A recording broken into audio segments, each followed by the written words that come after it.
She said it like she was ordering another glass of wine, calm, detached, rehearsed. No anger, no hesitation. Just those two words wrapped in venom, pleasure plans. Like she was informing me she'd be doing yoga. I didn't speak right away. What was there to say? The jazz behind us turned from warm ambience to mockery. The saxophone solo sounded like it was laughing at me. April didn't even blink. Just took a final sip of her wine, Chateau Margaux, the one I'd hunted down because she mentioned it once, 3 years ago, then slid her chair back like she couldn't stand another second in my presence. Her napkin, stained with lipstick, stayed on the table. Her perfume, something floral and sharp, hung in the air longer than she did. "Try to stop me, and I'll call the cops," she said. Cold. Low. Like I was already guilty of something. And then she walked. Like a scene change. She didn't even look back. Just that rhythmic click of heels disappearing into the elevator. Her hips had more animation in them than her voice did all evening. I watched her go, and I mean really watched. Her phone was already out. She was texting someone. 10 seconds later, a man at the bar stood up. Slim, mid-30s, navy blazer over a too-tight shirt, smug little half-smile like he thought no one noticed. He dropped a folded bill on the counter and followed her into the elevator like a dog hearing a can opener. I was still holding my spoon, half a creme brulee trembling on it. The torching was perfect. Caramelized crust, creamy inside. I'd planned every detail. Even told the waiter it was our anniversary, hoping for a candle or a sparkler. Instead, I got a woman who looked through me all night like I was a dull painting in a dentist's office. You ever realize in real time that something is already over? Not dramatic. Not violent. Just over. I placed the spoon down gently, reached across the table and folded her napkin, slid it into my jacket pocket. She'd written something on it. Probably didn't even realize, 23 years. Enough. Like it was a note to herself. Or maybe a sick little flourish. I tucked it away. Not because I was sentimental. Because I knew it would matter. When I stood up, the waiter looked at me with this awful mix of pity and confusion. I paid in cash. Tipped big. Then walked out into the night like a man stepping into a different life. No shouting. No begging. No confrontation. Just silence. But in that silence, I was already building something. Something careful. Something cold. And she had no idea what was coming. I sat there, alone, with the check beside me and her perfume still clawing at the back of my throat. The waiter didn't ask if everything was all right. His eyes had already answered the question for him. He saw it. Everyone saw it. The way she walked out. The way the other man followed. No one said a word, but the silence had weight. It pressed down like a humid night. I didn't move right away. Just watched the reflection of the city lights dance on the wine glass she hadn't finished. Her lipstick smeared the rim plum red, too young for her age, but bold enough for the game she was playing. I took another bite of the creme brulee. Slowly. Deliberately. The kind of quiet defiance that doesn't make headlines but carves deep. My hand drifted to the napkin she left behind, still folded beside her knife. A little triangle of fabric stained with her war paint. I picked it up, mostly without thinking, but something about the way it sat, stiff, used, too neat, made me pause. I unfolded it carefully. 3 words. 23 years. Enough. It wasn't meant for me. She hadn't looked at me once while writing it. Probably scribbled it mid-scroll, mid-laugh, while texting that glorified cocktail napkin in the blazer. But it said everything. I ran my thumb across the letters like I was checking if they were dry. They were. Set. Done. Fine. I folded it again. This time into a perfect square. Slid it into my inside jacket pocket like a contract I never signed but still had to honor. That napkin would outlive her perfume, her threats, and even the echo of her heels. That napkin was no longer a napkin. It was proof. Of intent. Of arrogance. Of premeditated betrayal. When I stood, the jazz had moved into something moody. Melancholy piano over brush drums. Fitting. I left the waiter $100 and a nod. He nodded back, slow, like maybe he understood more than I gave him credit for. I walked down the stairs instead of taking the elevator. Needed the time. Needed the gravity. On the street, the city pulsed like nothing had happened. Just another man in a blazer waiting for a cab. Just another woman checking her phone in the back seat of a rideshare. But something had happened. And the most dangerous thing in the world is a man who doesn't scream when betrayed. A man who doesn't chase. A man who finishes dessert and takes the napkin. I didn't go home like a man returning to a house. I went home like a surgeon entering the OR, cold hands, steady breath, methodical. The house was quiet. No dog, no kids. Just me, the grandfather clock ticking like it was keeping time for something other than minutes. I poured a drink. Not to forget. To remember everything with clarity. A single cube of ice cracked inside the glass like a trigger snapping into place. Then I sat down at my desk, woke up my laptop, and opened a folder I never thought I'd need. Contingency, April. It had been there for 6 years. Hidden behind a financial forecasting subdirectory I labeled 2021 taxes. She never once asked about it. Inside, there were subfolders named by date.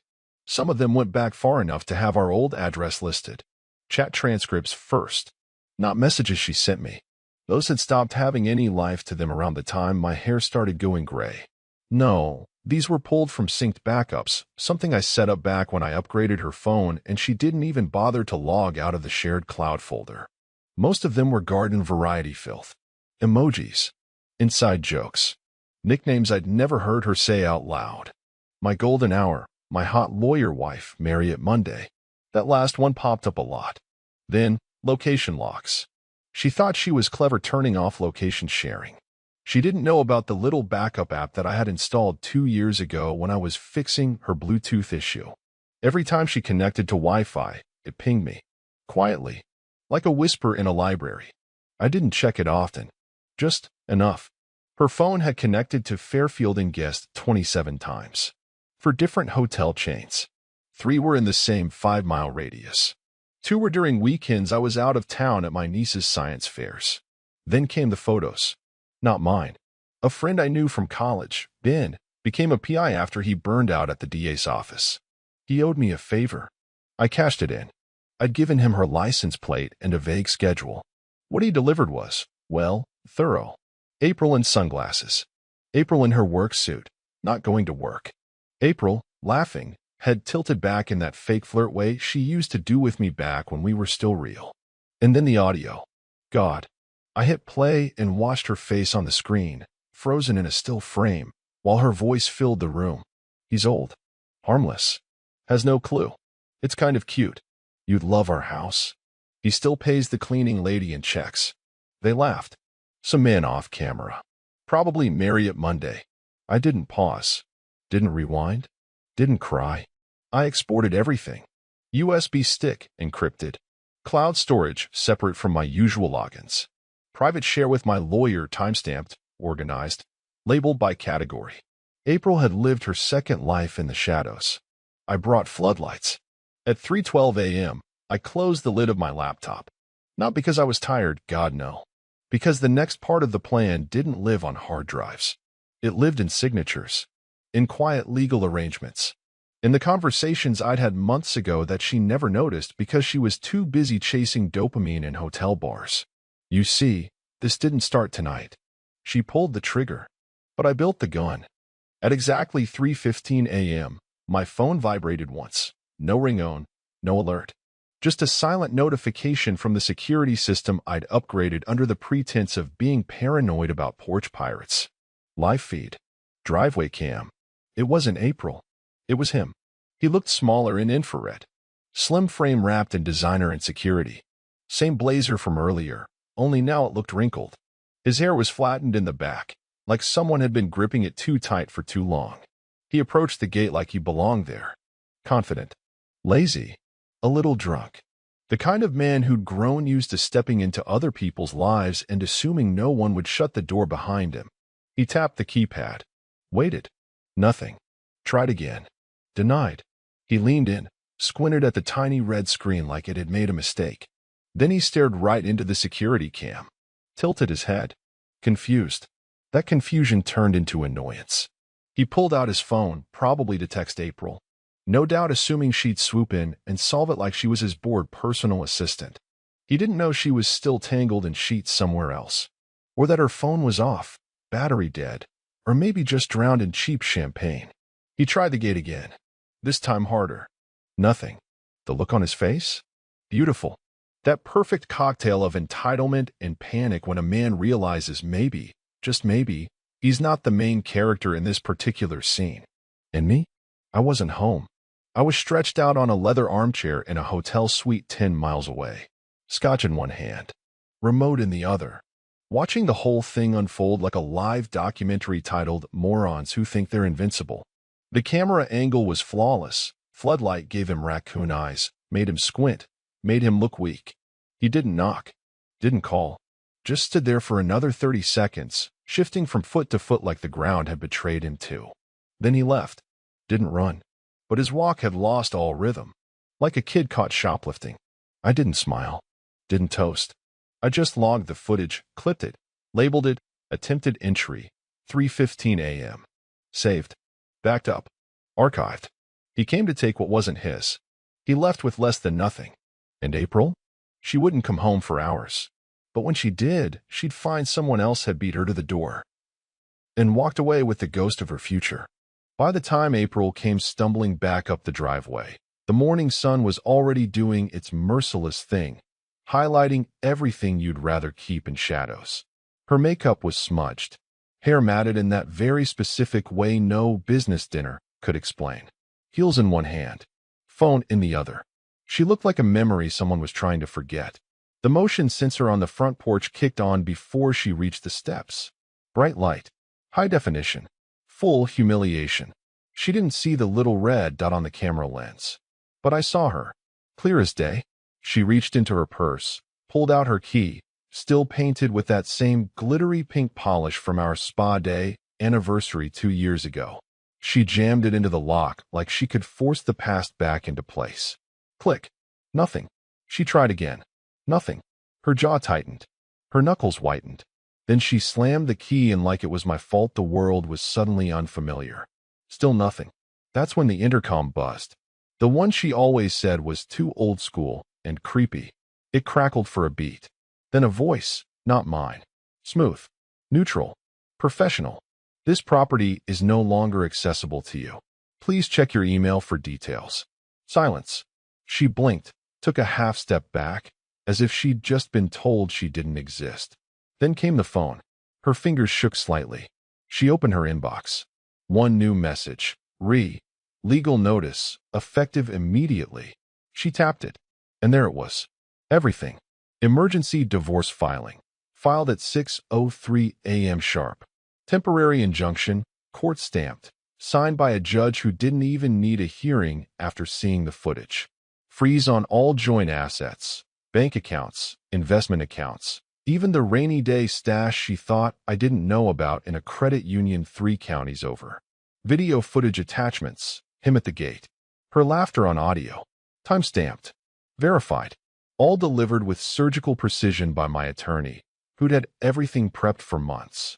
He was waiting, literally, in the courthouse parking lot with coffee, watching the sun rise like it was just another Tuesday.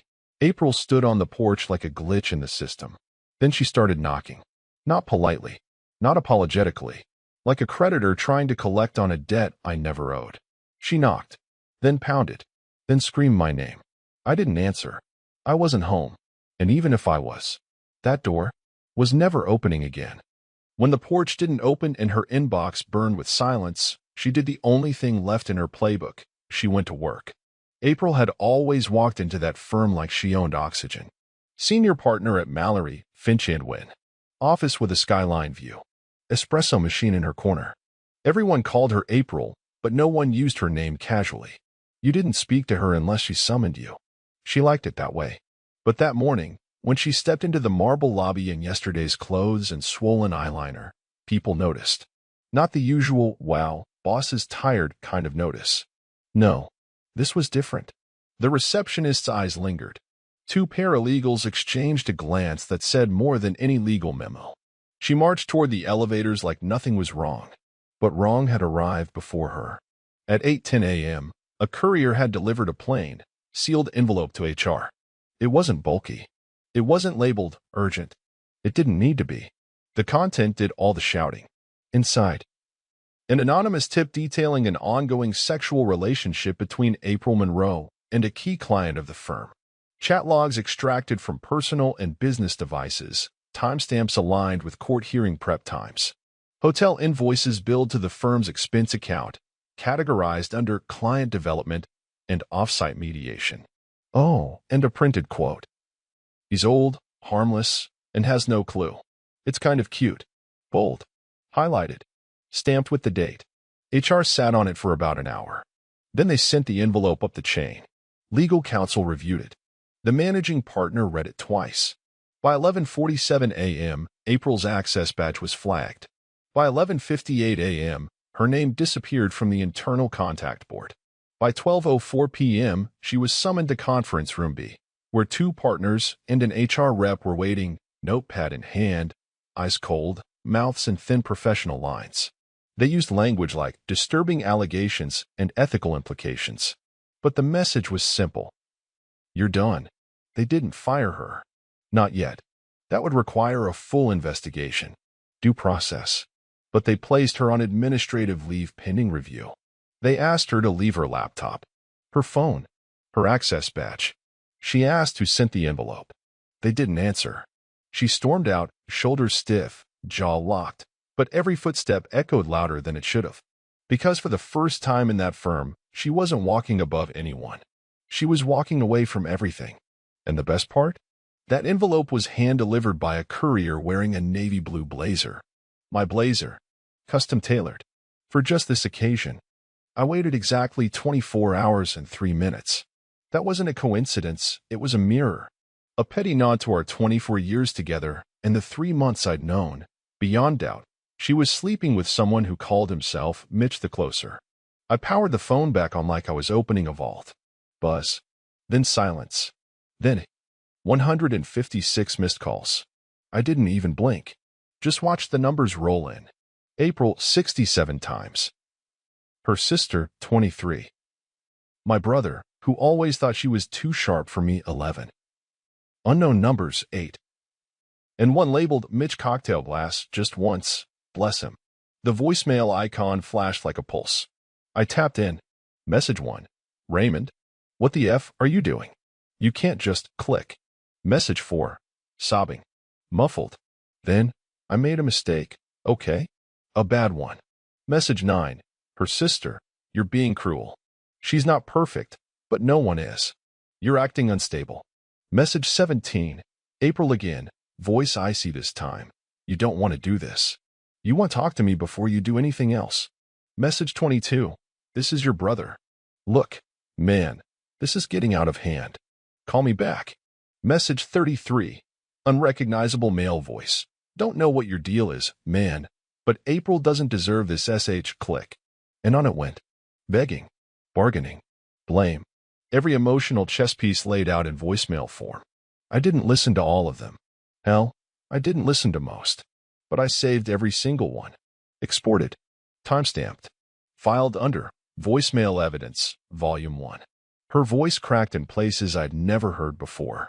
She screamed my name like it had suddenly gained value. But I'd already deleted the contact. Her name was gone. Just a number now. It rang twice while I was sitting there. I let it. Watched the screen light up. Calling. April. Then stop. Then ring again. And again. As if repetition could fix what she broke. I didn't answer. Not because I was angry. Not because I was hurt. Because I wanted her to feel that silence. The same silence she gave me every time she looked through me. Every time she came home late, said, "You're overthinking it," and turned her back to me in bed. Every time she made me feel like a placeholder in my own life. Now, the silence was hers. And 156 calls deep, she was finally starting to hear it. I wasn't interested in shouting matches, therapy sessions, or we need to talk coffee dates. I wanted paperwork, silence, and irreversible logistics. So while she was leaving voicemails that pinged my inbox like Morse code from a sinking ship, I made exactly one call. To the bank. "Good morning, Mr. Halpern," the manager answered. Marcus. Polite, efficient, discreet. He didn't ask why I was calling. He already knew. I assume we're greenlit on all fronts. I asked, sipping black coffee like it was victory in a mug. "Yes, sir." As instructed. Joint checking and savings. Frozen as of 7 a.m. Your personal accounts have been restructured under the living trust. Her name's no longer attached. Confirmation emails sent and archived. I didn't even crack a smile. Not yet. What about the house? Title transfer is in final processing. As of this morning, county records show you as sole owner. Her name was removed via lien reassignment, just like you planned. She had signed the transfer herself 2 years ago when I refinanced to consolidate our debt. Funny thing, people sign a lot of things when you drop legalese and throw in a spa weekend. Family trust. He paused, respectful. Updated as of last Thursday. Her name is no longer listed as successor trustee or beneficiary. That trust had been meant for both of us. Retirement. Our niece's college. A cabin in the woods we never visited. Now, still for retirement. Still for college. Still for peace. Just without her. What about the car? I asked. Her vehicle was leased under your S-Corp. Since she's no longer employed by the company, we've revoked access per your bylaws. She'll get a repo notice by the end of the week. And the insurance was canceled this morning, automatically flagged after the employment change. A $92,000 luxury hybrid she bragged about to her friends like it was a reward for her hard work. Gone. All of it. Legal. Final. Clean. No fireworks. No screaming. Just a scalpel instead of a hammer. I hung up with Marcus. Sat back. Looked around my hotel suite like it was the cockpit of a plane I'd just learned to fly. Every safeguard. Every contingency. Every exit route already mapped. Because while she was busy preparing for pleasure, I was preparing for war. She thought she could lawyer her way back into my life. Into the house. Into my silence. By 9 a.m. the next day, her attorney, some overconfident suburban specialist with an $800 haircut and a 5-ring binder full of nothing, filed a motion requesting temporary reinstatement of property access. Claimed she'd been unlawfully displaced, that her primary residence had been unfairly locked, that her husband had acted out of disproportionate emotional distress. Cute. By 10:15, we were already seated in front of a judge. Zoom courtroom, neutral tones, no sympathy. My lawyer, Stephen Clark, ex-military, hates adjectives, speaks like a rifle, uploaded our files into the docket like surgical strikes. Exhibit A. Screenshots. Hotel check-ins. Same locations. Same days. Different men. Oh, and that one incident where she used our joint account to pay for a conference suite during what was supposed to be a solo women's leadership retreat. Exhibit B. An affidavit from our niece's therapist. She's 17. Lives with us. Well, me now. April's behavior? Dismissive. Absent. Hot and cold. In her words, I stopped talking around Aunt April. She only noticed me when I interrupted her phone calls. Exhibit C. Video footage from the security cam, her lover at the gate. 3:15 a.m., fumbling with the keypad like a teenager sneaking into prom night. Audio recording of her bragging about me being clueless. And yes, even the napkin. Blown up. Projected. Displayed in 4K. 23 years. Enough. You'd be surprised how cold that sounds in a courtroom. April sat in a tiny square on the judge's screen, flanked by her lawyer. Her face?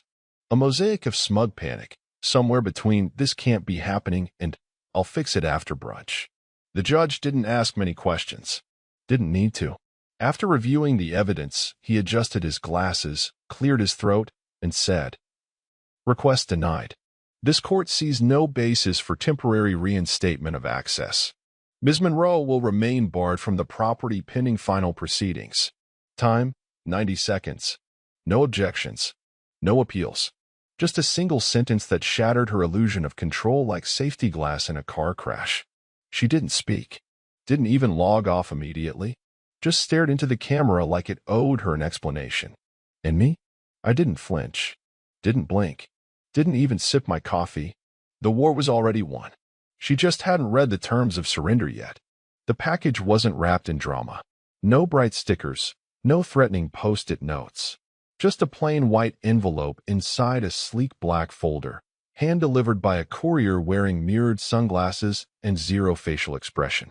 April had just come back from what was likely her 5th emergency meeting with her lawyer, where they probably spitballed new strategies that ignored the rising tide already waist-deep. She looked tired now. Not the glamorous tired she used to wear like a designer coat. Real tired. Sleepless. mascara cracking at the edges.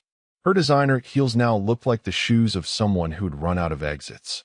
The courier asked for a signature. She scribbled something barely legible and ripped the envelope open before the elevator door even closed. First thing to fall out. A flash drive, labeled Final Draft, Monroe Dissolution. It contained everything. Audio files, screenshots, voicemails, surveillance footage.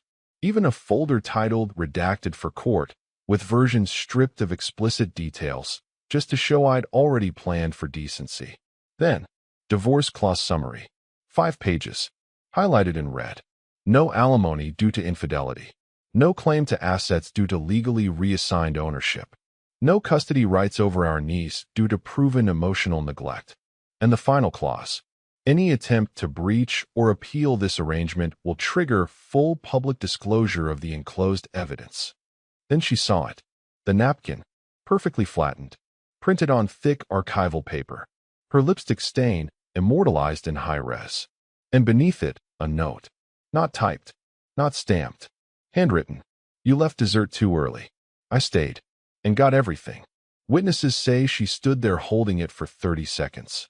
Then slowly sank to the ground, folders slipping from her fingers.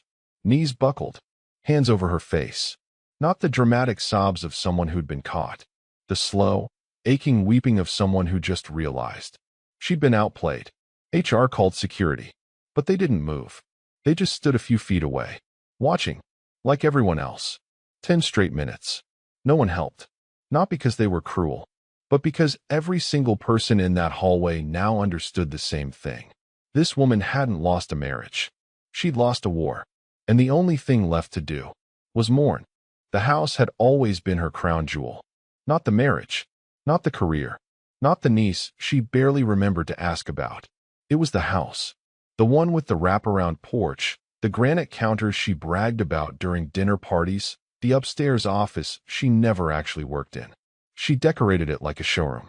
Hosted book clubs she never finished books for.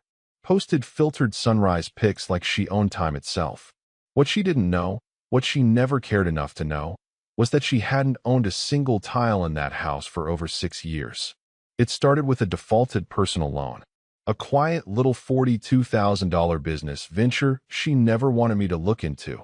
Just a thing with a friend from yoga, she'd said. When it tanked, and her credit took the hit, I offered a lifeline. I covered it. Drafted a reassignment agreement that tied the repayment not to cash, but to equity. She signed it on our kitchen island, over Pinot Noir, while half watching a reality show about cheating husbands. No lawyer. No questions. Not even a skim. She handed it back with a sarcastic kiss on my cheek and said, "Thanks for always saving me." You're welcome. That single signature gave me the legal basis to quietly convert her 50% ownership of the house into a frozen equity asset, contingent on full repayment within 24 months. Which, of course, she never even attempted. My attorney made it all clean, silent, unassuming. The deed was updated within a year. She never got the county notifications because they were redirected to my P.O. box, the one I told her I used for junk mail.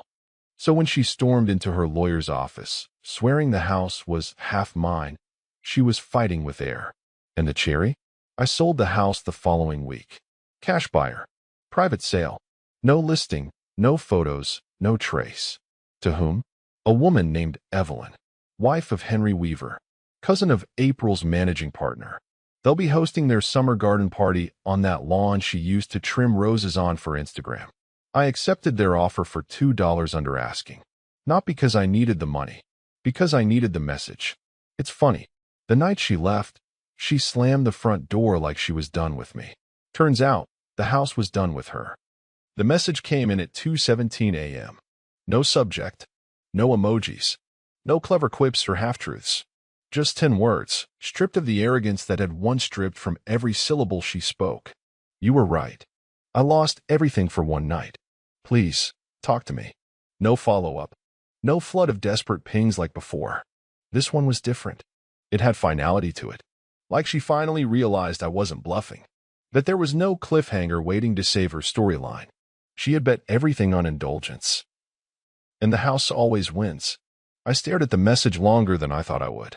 Not because it moved me, but because I wanted to savor the stillness of it, to feel the exact weight of her collapse. I didn't reply with words. Instead, I opened my camera, turned slowly to the right, where a single frame sat on a floating shelf in my new apartment, overlooking the skyline she used to say smelled like power. It was the napkin, pressed, preserved, museum glass, blackwood frame, matte finish, lipstick stain perfectly centered. Her handwriting, still visible like a ghost that didn't know when to leave. 23 years. Enough. I took the photo, cropped it tight. No distractions.